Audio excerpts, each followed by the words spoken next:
¿Qué tal? Buenos días, jóvenes. Buenos días, profe.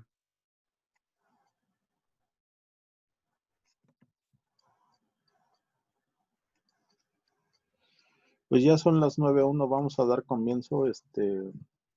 La sesión de hoy tiene que ver un poco con un repasito de química.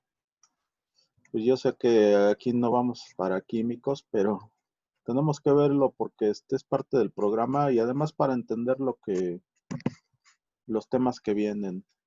Pero va a ser un repaso muy tranquilo, no se preocupen. No tiene un grado de complejidad alto, o sea, va a ser un repaso muy light.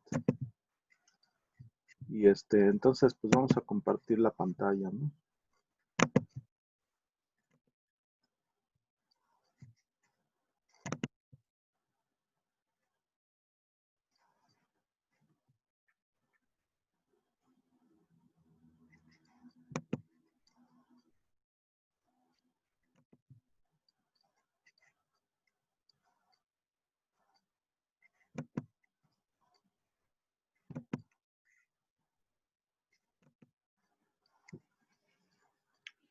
Entonces, pues, como mencioné hace un momento, vamos a hacer un pequeño repasito sobre química, muy tranquilo para que lo entendamos todos y sobre todo, pues, los temas que continúan, los entendamos un poquito mejor. Miren, tenemos que ver hoy lo que se conoce como materiales que conforman nuestra Tierra. Y pues para lo cual pues necesitamos entender un poco de la organización de la materia y su composición. Pues si se dan cuenta ahí en la ilustración está el químico viendo la materia desde el punto de vista desde su constitución pues, molecular, ¿verdad? Atómico molecular. Y bueno, esta historia es una historia que realmente se remonta al pasado de la Tierra, porque por definición, si tratamos de hacer una definición de lo que es materia, nos vamos a dar cuenta de lo siguiente. La materia es todo lo que ocupa un lugar en el espacio, esa es la definición, ¿no? Es todo aquello que se forma a partir de átomos o moléculas, con la propiedad de estar en estados sólido, líquido o gaseoso. Esos son los tres estados tradicionales de la materia, pero ya hay uno cuarto que es el estado de plasma, ¿sí? Entonces ya no son los tres habituales estados de la materia, sólido, líquido y gaseoso, sino que también hay un cuarto estado que se llama plasma. Bueno, son ejemplos de materia, pues las piedras, la madera, los huesos, el plástico, el vidrio, el aire, el agua, ¿sí?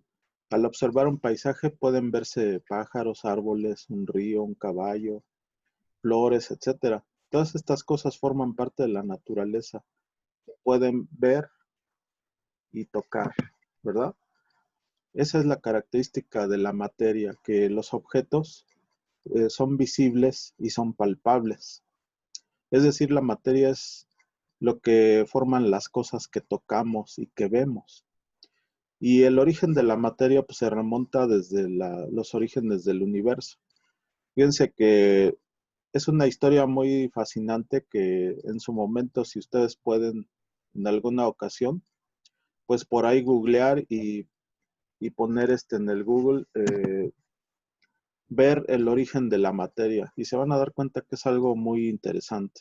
Yo aquí pues nada más brevemente les comentaría que se llevó a cabo toda esta gran historia de la materia a través del átomo más simple que existe en la naturaleza, que es el átomo de hidrógeno. Es el más abundante de todo el universo. Y ustedes se preguntarán, bueno, ¿y los demás restantes elementos de la tabla periódica, de dónde surgieron, verdad? Entonces es una pregunta que todo el mundo se hizo y la astrofísica actual nos provee ya una explicación ya coherente, ¿no?, de este tema. El origen de todos los elementos restantes de la tabla periódica a partir del hidrógeno se dio en un proceso llamado nucleosíntesis. Y esto se da en el interior de las estrellas. Fíjense que las estrellas son como una especie pues de reactor nuclear en el que literalmente se están cocinando los elementos, ¿verdad? Y es decir, van ganando masa a partir de colisiones entre átomos de hidrógeno. Esas colisiones me van conformando el siguiente elemento, que es el helio. De ahí el choque de varios átomos de helio nos produce por fusión otro que se llama carbón y así, ¿no? Sucesivamente, ¿no? Hidrógeno, helio, litio, sodio, potasio, todos los que siguen en el interior de las estrellas. Entonces es un tema muy interesante. Aquí no lo vamos a ver desde luego, pero solamente diremos que la organización de la materia a una escala atómico-molecular pues realmente se dio en el pasado histórico del universo. Bueno, los estados de la materia, entonces, como les vine diciendo, han sido considerados tres clásicos: el sólido, el líquido y los gases. Pero actualmente ya se sabe de un cuarto, ¿no?, estado de la materia, que es el plasma. Así que en estos tres estados de agregación se observan las siguientes características. Número uno, la materia está formada por pequeñas partículas, ¿sí? Se les consideraba indivisibles, llamadas átomos. Actualmente sabemos que el átomo ya se le puede dividir en sus diferentes partículas subatómicas, ¿verdad? Y esas partículas están en constante movimiento, en los gases más que en los líquidos y los líquidos más que en los sólidos. De tal suerte que eh, así viene la vibración, ¿no? Las partículas nunca están en reposo. El aspecto número 3, hay fuerzas de atracción entre las diferentes partículas que forman la materia, en los sólidos más que en líquidos y gases. Entonces vamos a ver que estos átomos que integran la materia, pues aparte de todo, tienen atracción entre ellas. No están solas, las partículas nunca van a estar por ahí rondando solas, siempre se agrupan. Y en esos estados agregados de la materia es que nuestra naturaleza llegó a ser lo que es. Bueno, aquí tengo una tablita donde tiene 3 columnas que dice sólidos, forma constante, ¿sí? O sea, forman un material de forma más o menos constante. Volumen constante, características de dureza, partículas ordenadas en posiciones fijas más o menos. En los líquidos, la forma es variable, o sea, no, en realidad el líquido adopta la forma del recipiente que lo contiene, pero realmente estos fluidos, estos líquidos, no tienen una forma, ¿verdad? Se adaptan a la forma. Por eso se les llama fluidos, fluyen todo el tiempo. El volumen que tienen es constante, las características que tienen son de viscosidad y las partículas próximas con movilidad libre. Y en los gases, por último, la forma es variable, el volumen es variable, las características de expansibilidad que tienen pues les da esa particularidad de estar ocupando todo el volumen, ¿no? Eh, Partículas distantes con movilidad libre. Y si viéramos el último cuarto estado de la materia, que es el plasma, veríamos que esto está todavía a un ritmo de movilidad increíble, ¿no? La forma sería variable, el volumen variable, y tendría características de incandescencia. Son vapores, son gases en estado incandescente, ¿verdad? Bueno, vamos a ver lo que continúa, que son principalmente los átomos. Y es que todo esto tiene que ver con el próximo tema que vamos a ver. El próximo tema son los minerales. Entonces vamos a ver que los minerales tienen un arreglo atómico en su interior. Entonces por eso tenemos que ver qué cosa con los átomos, ¿no? O sea, ¿qué tienen que ver los átomos con los minerales? Pues vamos a ver que mucho. Entonces, un átomo es la menor cantidad de un elemento químico que tiene existencia propia y que no es posible dividir mediante procesos químicos. Un átomo es tan pequeño que una gota de agua, una sola gota de agua, contiene más de 1.000 trillones de átomos. Fíjense lo increíble de esto, ¿no? O sea, el átomo es una partícula muy, muy pequeña. Se le pensaba en el tiempo de Demócrito y todo eso, que pues era indivisible. Actualmente a través de los aceleradores de partículas, pues realmente ya se ha visto incluso el bombardeo de protones contra, a lo mejor hasta con otra partícula, ¿no? Pero lo que normalmente hacen chocar es un protón en algún núcleo de algún átomo y literalmente de esa explosión salen volando diferentes partículas elementales.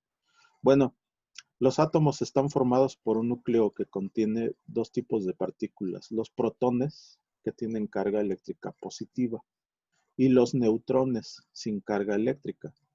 Y ambas partículas tienen una masa similar. Alrededor del núcleo se encuentran las llamadas partículas electrónicas, o sea, los electrones.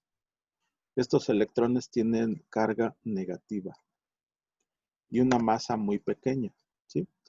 Ahora, en cuanto a los iones, porque esa palabra la vamos a ver sobre todo en geología, pues se ve mucho eso de los iones, porque pues son átomos con algún exceso de carga.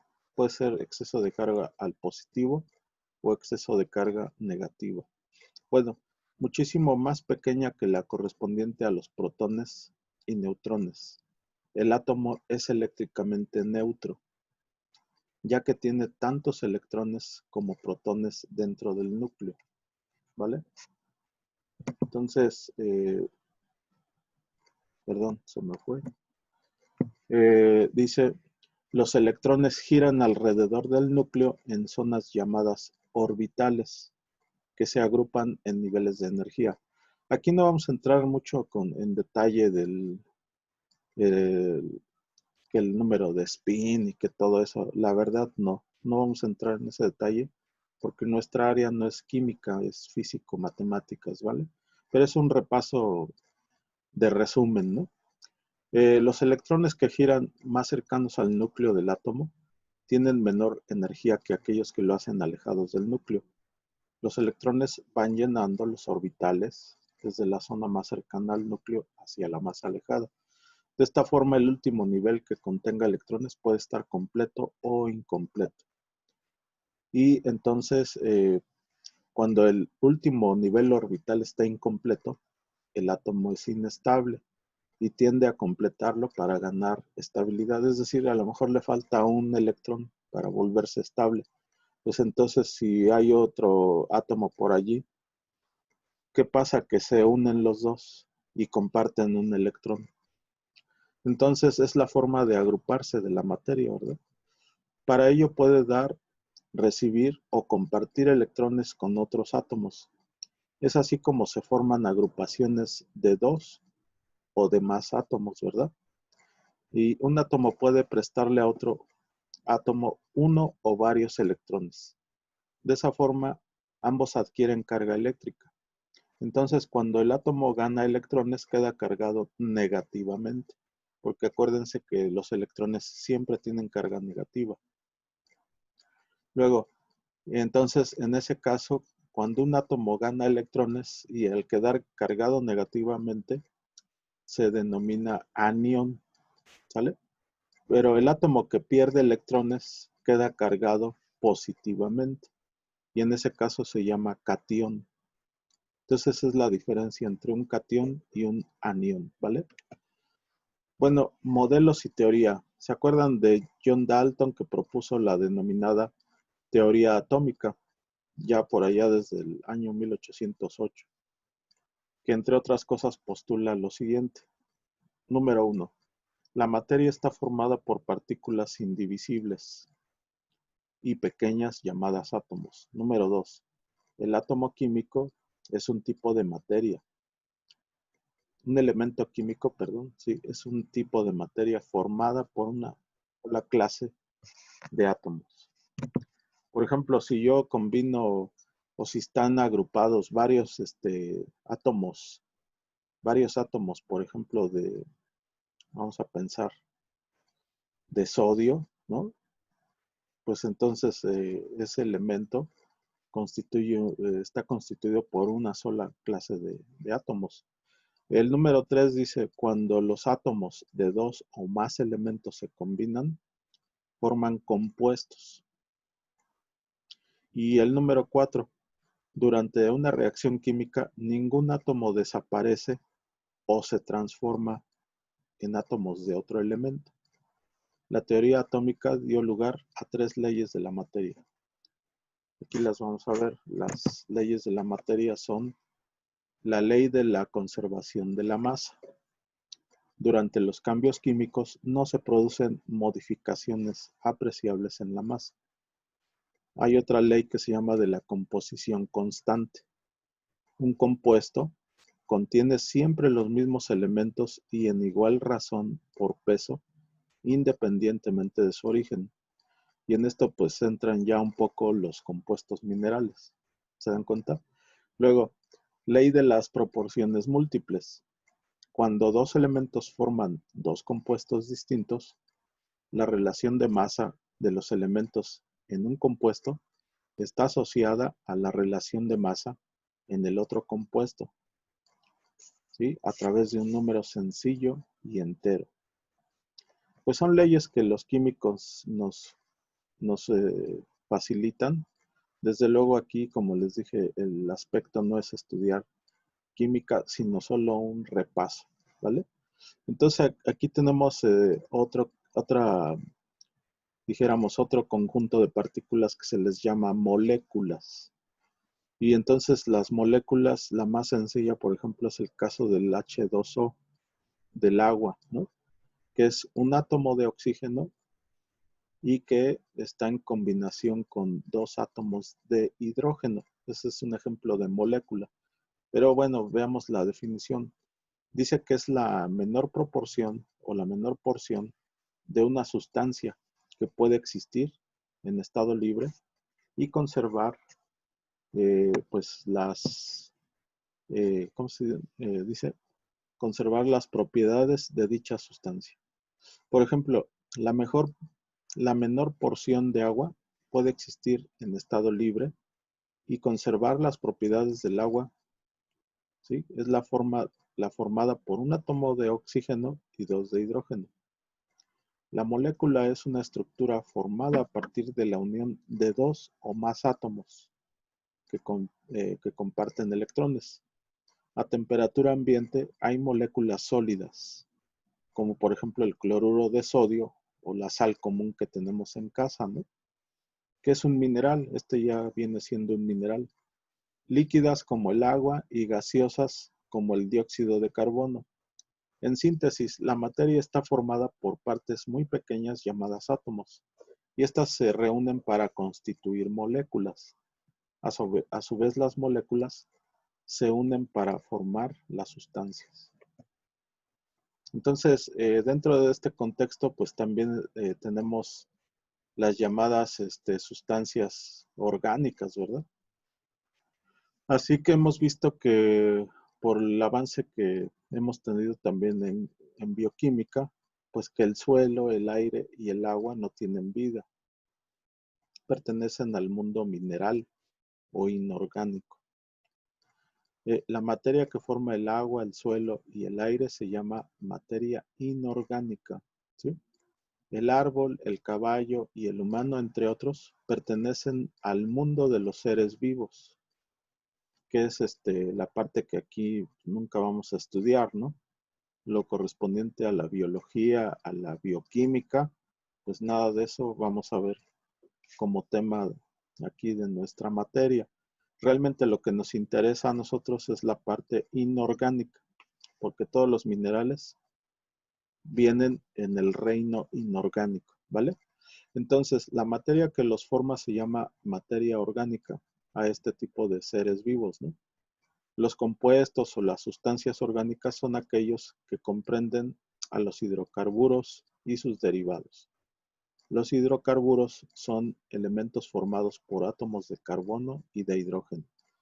Las sustancias inorgánicas comprenden a los restantes compuestos químicos que en general se encuentran en la naturaleza como minerales. Y estos seres sí son los que nos interesan. La parte de las moléculas orgánicas, pues sí, nos habla de un estado de agregación de la materia ordenado, ¿verdad? Y que nos hace ver la complejidad de los reinos mineral y orgánico. Realmente, pues, la cadena de ADN, pues es una de las representaciones de que los estados de la materia cada vez se volvieron más ordenados, ¿verdad? En un estado de agregación cada vez más complejo. Así que las moléculas, pues las que vamos a ver aquí nosotros, son las llamadas moléculas inorgánicas, que no tienen nada que ver con la vida, ¿vale? Así que hay ejemplos como el agua y como las sales minerales. Y vean, el agua presenta propiedades físico-químicas, funciones para la biología, ¿sí? Es un disolvente universal, así se le conoce al agua. Por otro lado tenemos las sales minerales, que se encuentran ya sea precipitadas como carbonato de calcio o bien disueltas como sodio, como cloro, etc. Los enlaces químicos. Aquí, como les dije, solo es un repaso. Realmente ni siquiera es tema como para un examen, pero es para entender lo que vamos a ver en la próxima clase, que es los minerales, ¿vale? Entonces, enlaces químicos. ¿Por qué se unen los átomos? Pues se unen porque al estar unidos adquieren una situación más estable que al estar separados. Esta situación de mayor estabilidad suele darse cuando el número de electrones que poseen los átomos en su último nivel orbital es igual a 8, la estructura que coincide con la de los gases nobles. Los gases nobles tienen muy poca tendencia a formar compuestos y suelen encontrarse en la naturaleza como átomos aislados. Sus átomos, a excepción del helio, tienen 8 electrones en su último nivel. Esta configuración electrónica es extremadamente estable y a ella se deben su poca reactividad, ¿vale? Los tipos de enlaces, pues aquí vemos en la foto un par de átomos ahí, ¿no? Que están compartiendo su último nivel orbital y pues ahí están celebrando, ¿no? Reunidos así como en algo como una cena, ¿verdad? Bueno, entonces podemos explicar la unión de los átomos para formar enlaces porque con ella consiguen que su último nivel tenga 8 electrones. Esa es la mejor condición, ¿verdad? Para lograr la estabilidad. Bueno, este principio recibe el nombre de regla del octeto y aunque no es general para todos los átomos, es útil en muchos casos. Vamos a ver distintos tipos de enlaces. Por ejemplo, existen 3 tipos principales de enlaces químicos, el llamado enlace iónico, el enlace covalente y el enlace metálico. Estos enlaces, al condicionar las propiedades de las sustancias que los presentan, permiten clasificarlas en iónicas, covalentes o metálicas, ¿vale? Entonces vamos a ver primero el enlace iónico. Acuérdense que el ion es un átomo que ganó o que perdió electrones. Entonces, si perdió electrones, pues queda cargado positivamente. Pero si ganó electrones, queda cargado negativamente. Entonces, este enlace se produce cuando átomos de elementos metálicos, especialmente los situados más a la izquierda de la tabla periódica, se encuentran con átomos no metálicos. Entonces, esta facilidad de que se unan metales con no metales, esa es la característica esencial del enlace iónico, ¿sale? En este caso, los átomos del metal ceden electrones y los átomos del no metal se transforman en iones positivos y negativos respectivamente. Al formarse iones de carga opuesta, estos se atraen por fuerzas eléctricas intensas. Estas fuerzas eléctricas las llamamos enlaces iónicos.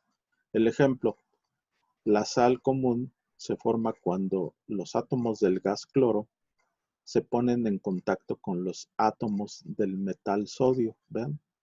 Entonces vean lo fabuloso que es esto, ¿no? Cómo se agrega la materia y nos forma el mineral llamado sal común, ¿verdad? Halita es el otro nombre de la sal común. En la siguiente simulación interactiva están representados los átomos de sodio y cloro, ¿sí? Con solo sus capas externas de electrones. Entonces, viene ahora el enlace covalente. Este enlace son las fuerzas que mantienen unidos entre sí a los átomos no metálicos, los elementos situados a la derecha de la tabla periódica, como son el carbono, el oxígeno, el flúor, ¿sí? El cloro. Estos átomos tienen muchos electrones en su nivel más externo y tienen la tendencia a ganar electrones más que a cederlos. Para adquirir la estabilidad de la estructura electrónica de gas noble. Por tanto, los átomos no metálicos no pueden ceder electrones entre sí para formar iones de signo opuesto. En este caso, el enlace se forma al compartir un par de electrones entre los dos átomos. El ejemplo, vamos a ver el ejemplo, ¿no? El gas cloro está formado por moléculas, ¿sí? C12, en las que los átomos de cloro se hallan unidos por un enlace covalente. En la siguiente simulación interactiva están representados dos átomos de cloro con solo sus capas externas. Entonces, la simulación es esa pequeña cosa, bueno, esa pequeña imagen que está ahí arriba, pero no tengo el movimiento porque era un GIF, pero no los pude bajar bien, ¿no? No se ven. Pero bueno, vamos al último enlace, el último llamado enlace en la naturaleza, que se llama enlace metálico, ¿vale? Para explicar las propiedades características de los metales, como su alta conductividad, su ductilidad y maleabilidad, acuérdense que los metales tienen esas propiedades, se ha elaborado un modelo de enlace metálico conocido como modelo de la nube o del mar de electrones. Bueno, los átomos de los metales tienen pocos electrones en su última capa, por lo general 1, 2 o 3, ¿vale?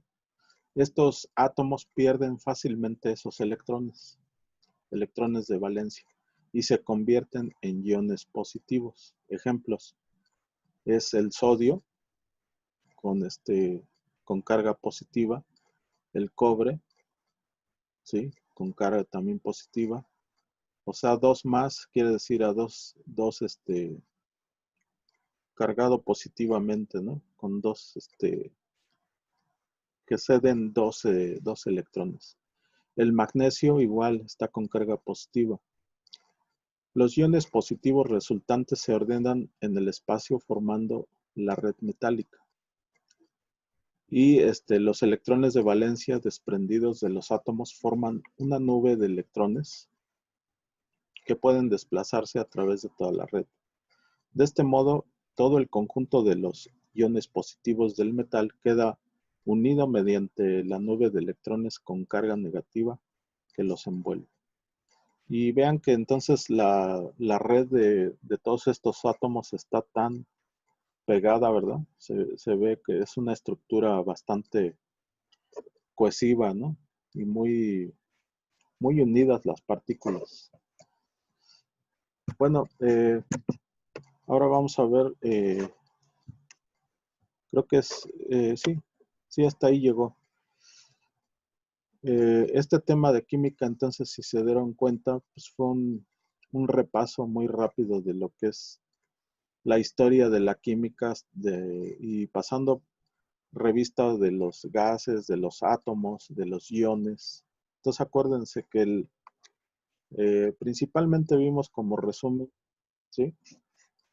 Que la materia es todo aquello que ocupa un lugar en el espacio, que además es visible y es tangible. ¿Sí? Ese es el repaso. Que la materia llegó a existir en el universo físico gracias a la nucleosíntesis. ¿Qué es la nucleosíntesis? El proceso mediante el cual los átomos primarios, como el hidrógeno, que es muy abundante en el universo, se fueron desarrollando, se fueron agrupando, fueron teniendo fusión entre ellos a través de las estrellas. Las estrellas son esos grandes reactores nucleares que permiten la fusión de diferentes átomos, como dos de hidrógeno para formar helio, varios de helio para formar a su vez carbón, varios de ellos para formar oxígeno, etcétera. De ahí el desarrollo de toda la tabla periódica.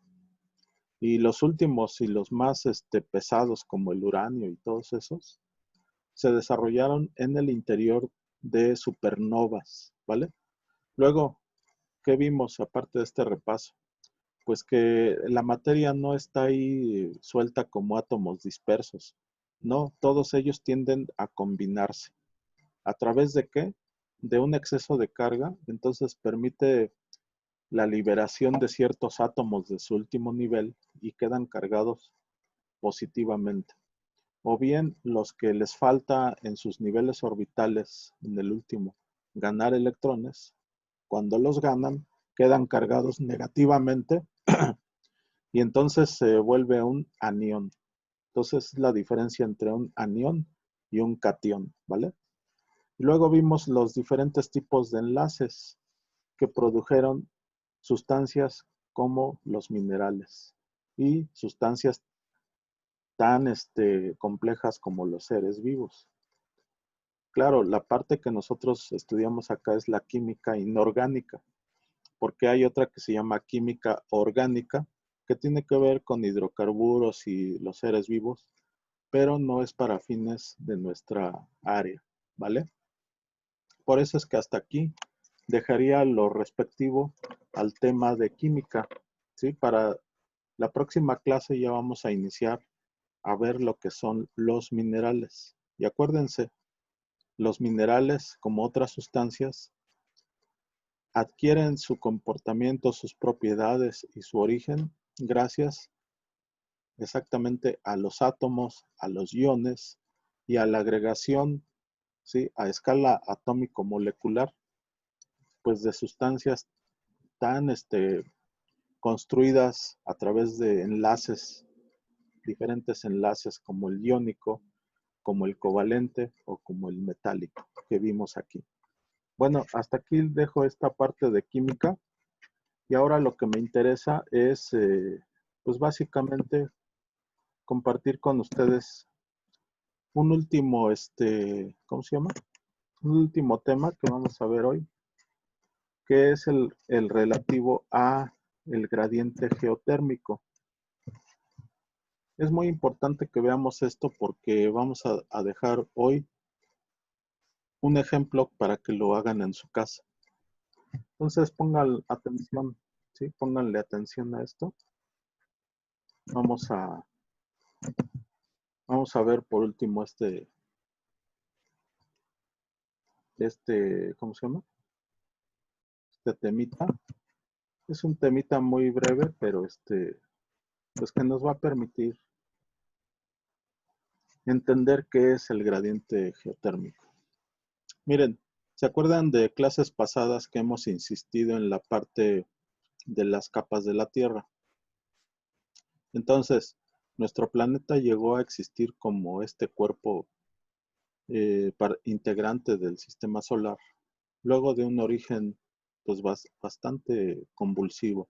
Habíamos visto en la clase pasada las diferentes eras geológicas y vimos que la más convulsiva, la más violenta fue la llamada era precámbrica, ¿se acuerdan? Donde no hubo ni siquiera rastros de vida, pues, y era obvio que no hubiera ni rastros de vida en ese momento, en esa gran era geológica, pues debido al impacto de numerosos meteoritos, aparte de la explosión masiva de muchos volcanes, ¿sí? Y todavía se seguía agregando más y más materia por choques meteoríticos. La Tierra iba ganando masa poco a poco y poco a poco se fue también conformando su hidrosfera y su atmósfera. Y llegó a ser el planeta que hoy tenemos, ¿no?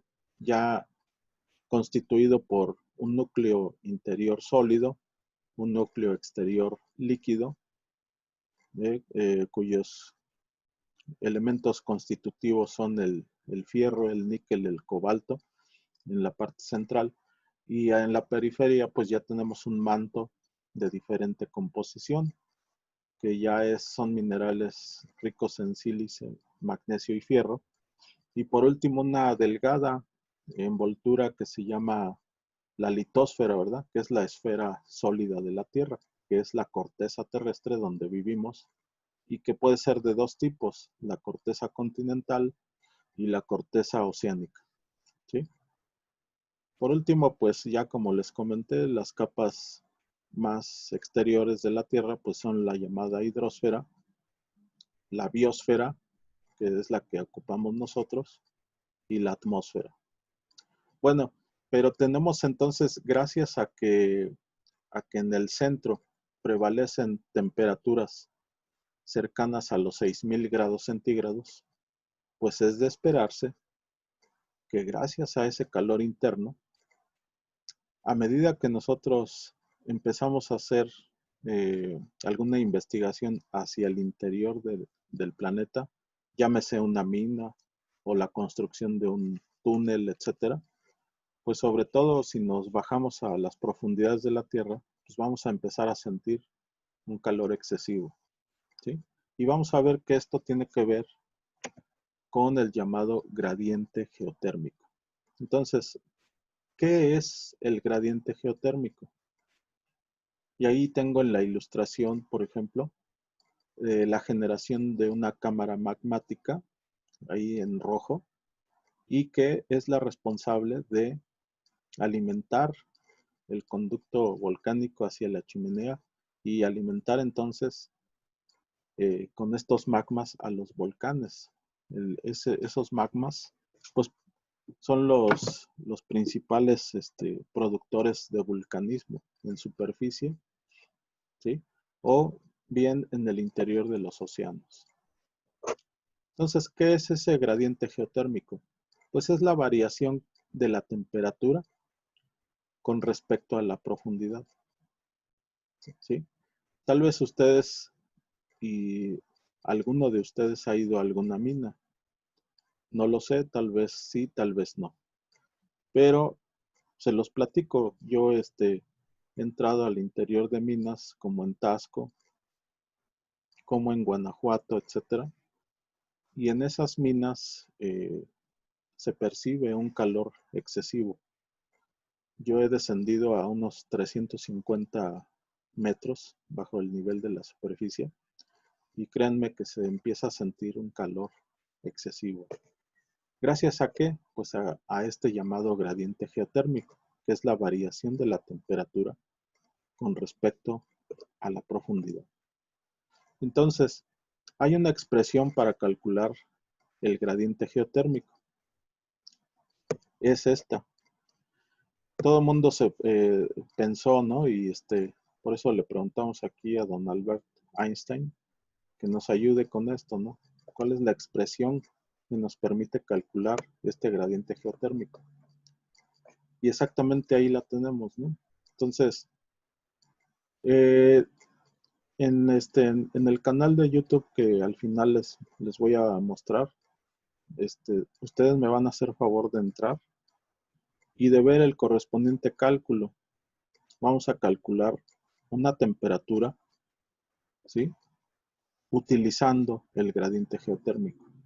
Entonces, este gradiente es igual a 3 grados centígrados cada 100 metros. Es decir, 3 grados centígrados entre 100 metros. Esa es la expresión que nos va a permitir calcular la temperatura a cualquier profundidad. Si conocemos la profundidad y conocemos la temperatura en superficie, estaremos en condiciones de evaluar, ¿sí?, qué temperatura final vamos a tener en el interior de una mina o ¿sí?, de un pozo, etcétera. Lo que ustedes gusten y manden. Entonces, vean, el gradiente geotérmico normal dice que varía entre 2.5 a 3 grados centígrados cada 100 metros. Ahora, les aclaro que este gradiente geotérmico es el gradiente normal. Vamos a pensarlo así. El previsto en cualquier zona de la Tierra. Que no esté cerca de un campo geotérmico. O sea, quiero decirles que es una regla que tiene sus excepciones, ¿de acuerdo? Porque en zonas geotérmicas como La Parota, Hidalgo, los azufres en Michoacán, etcétera, ¿sí? Los humeros, Puebla, todo eso, son zonas geotérmicas que pues para nada va a respetar este gradiente, ¿sí? Son muchísimo más grados conforme la temperatura, conforme la profundidad. Es decir, en zonas geotérmicas es totalmente distinto, ¿eh?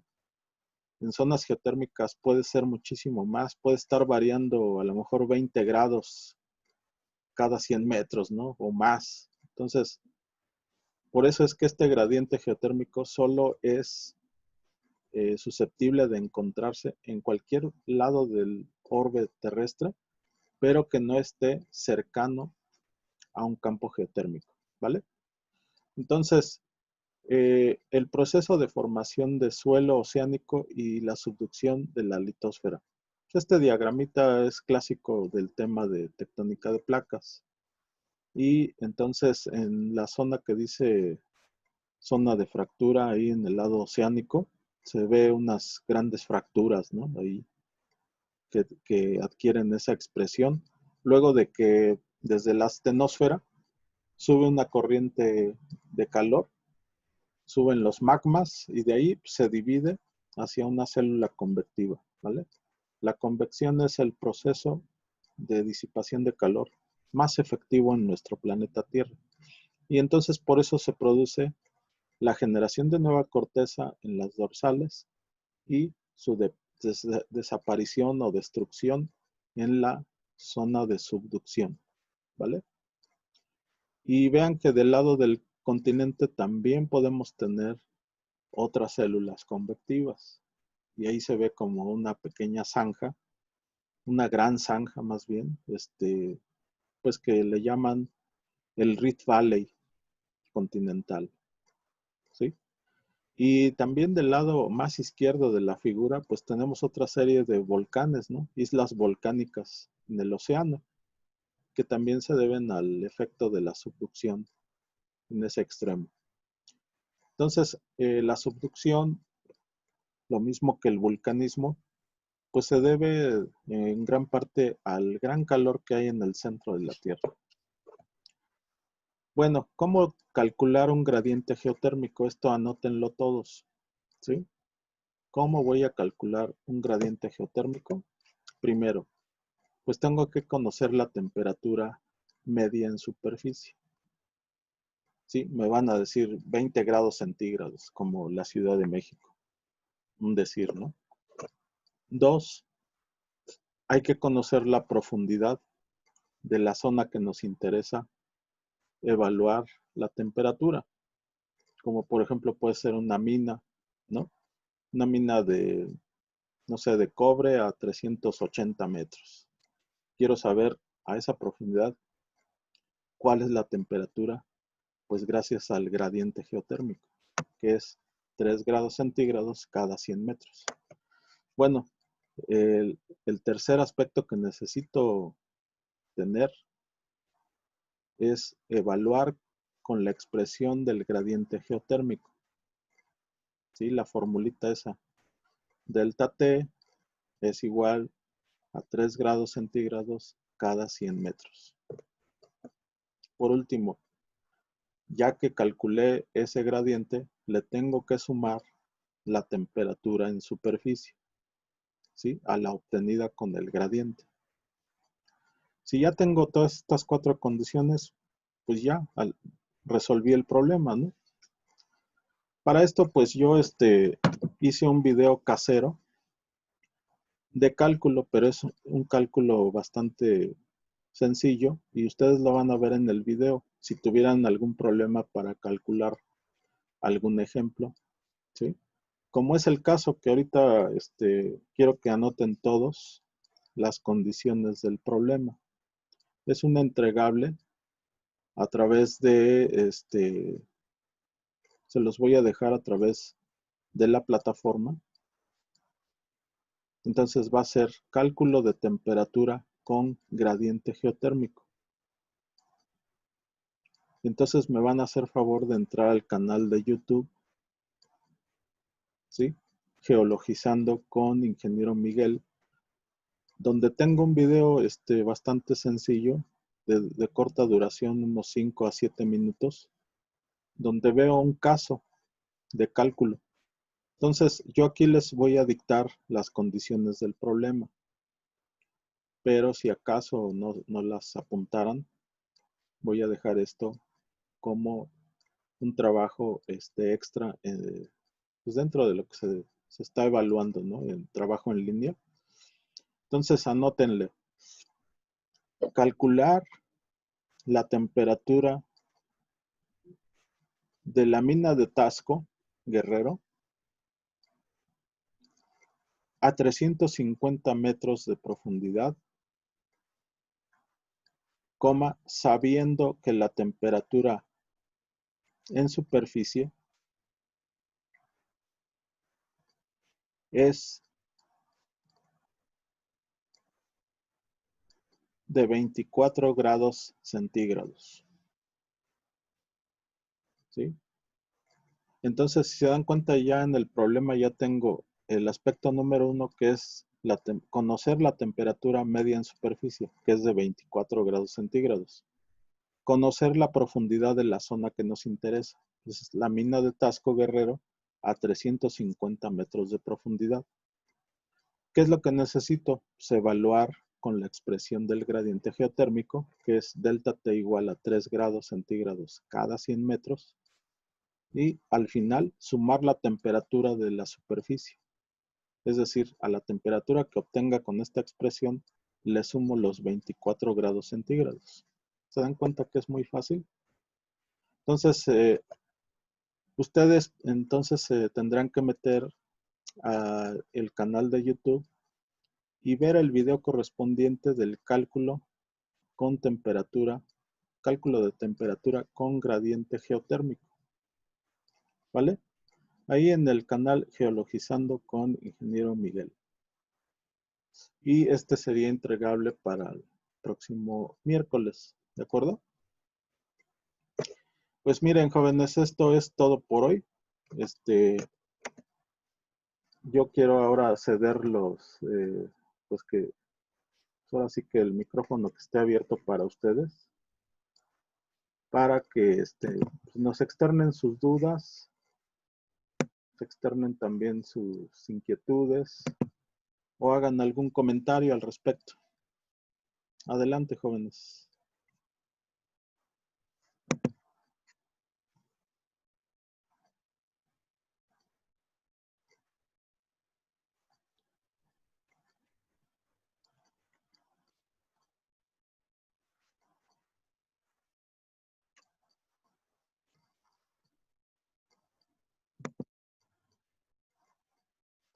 El problema, bueno, profe, el problema que ahorita nos acabó de dictar es el mismo el que subió a Classroom, a la plataforma. Sí, fíjate que si hubiera un cambio en las condiciones del problema, hagan el que está en la plataforma, ¿sí? Porque Ok. creo que hubo ahí una variación, ¿no? La Ujú. profundidad y las condiciones del problema. Pensé que no estaba todavía en la plataforma, pero si ya está, háganle caso a eso, ¿vale? Y ok, este también lo vamos a resolver.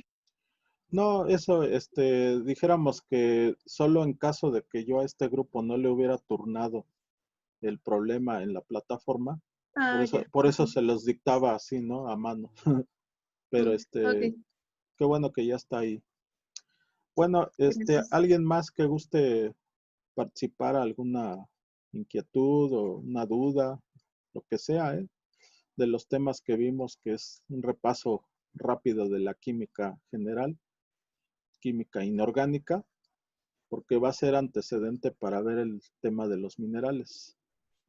Entonces, con gusto, el que quiera preguntar algo, adelante. Aunque fue un repaso muy rápido, pero siempre quedan dudas, ¿no? A lo mejor el tema de química ustedes lo dejaron de ver por ahí no sé, de la secundaria o de la prepa, ¿no? Entonces a lo mejor ahorita les salta alguna duda, alguna inquietud sobre el tema. Sería bueno que la despejen, ¿no? Que no se queden pues con la duda, ¿no? Profe, yo tengo una duda. Adelante. Con la expresión geotérmica, ¿cómo lo hicieron para obtenerla? O sea, ¿midieron la temperatura en las minas y sacaron un promedio o cómo? Sí, pues de hecho, eso exactamente es, investigaciones a nivel mundial previeron este gradiente, o sea, vieron que la temperatura va variando conforme avanza la profundidad.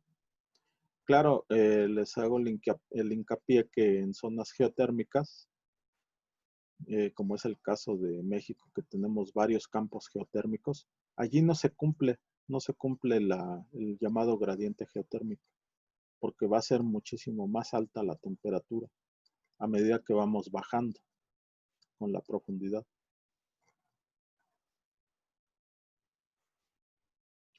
¿Alguien más que desee externar alguna inquietud, alguna duda? Pues realmente aquí tengo el caso de un compañero que nos pregunta, dice, buenos días, profesor, disculpe la molestia, solo quería informarle que tengo problemas con mi internet y esa es la razón por la cual me está sacando constantemente de la videoconferencia. Pero estoy al pendiente de la clase, gracias. Pues la verdad, qué buena la aclaración. Yo, fíjense que por eso no soy despiadado en ese aspecto y permito que ingrese gente aún faltando 10 minutos antes de que termine la sesión, porque pensaría yo, no, pues de seguro es un alumno que no se levantó y ahorita ya le agarraron las prisas, ¿no? Pero también pienso como este joven, ¿no?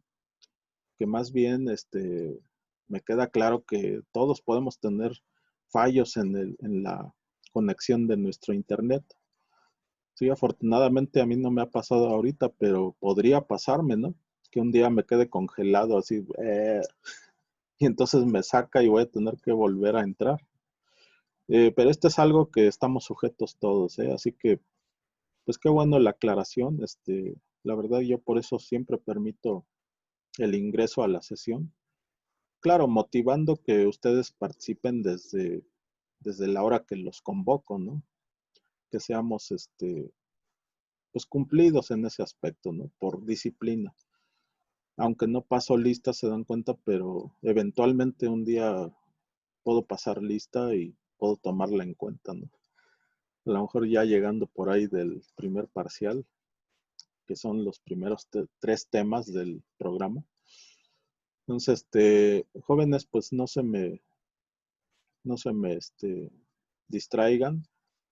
Tratemos de llevar un curso bien, teórico, práctico. Ahorita pues ya estoy poniendo el ejemplo de la práctica. Ahora vamos a calcular algo numérico. Muy sencillito, realmente no tiene, van a ver que no tiene mayor complicación. Pero pues es algo interesante, ¿no? Que alguien les pregunte, no sé, o de pura curiosidad. Oye, ¿a cuánto podríamos estar de temperatura ahí no sé, una mina que bajara, no sé, por ahí unos rusos dicen que bajaron a unos, ¿qué? 2000 metros de profundidad, 2 kilómetros. Entonces, calcular la temperatura que hay en ese lugar, ¿no? A lo mejor por curiosidad, pero también es una forma de desarrollar nuestras habilidades numéricas. Bueno, ¿alguien más de las compañeras y compañeros?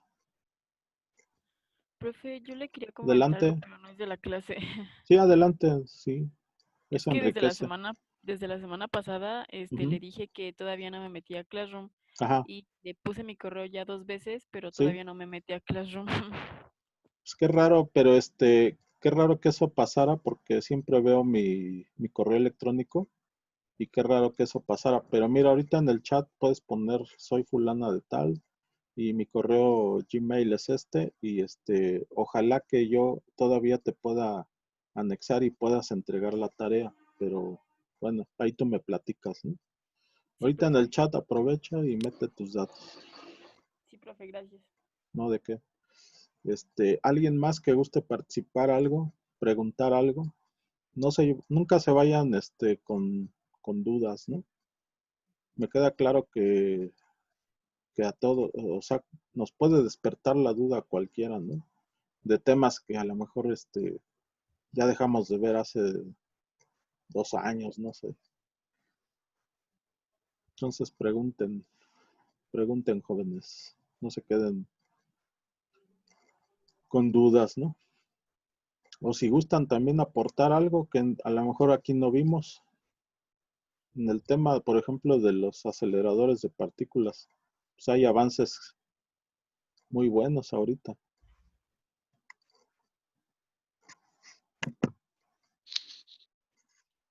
¿Sí? Hay avances muy, muy, muy buenos.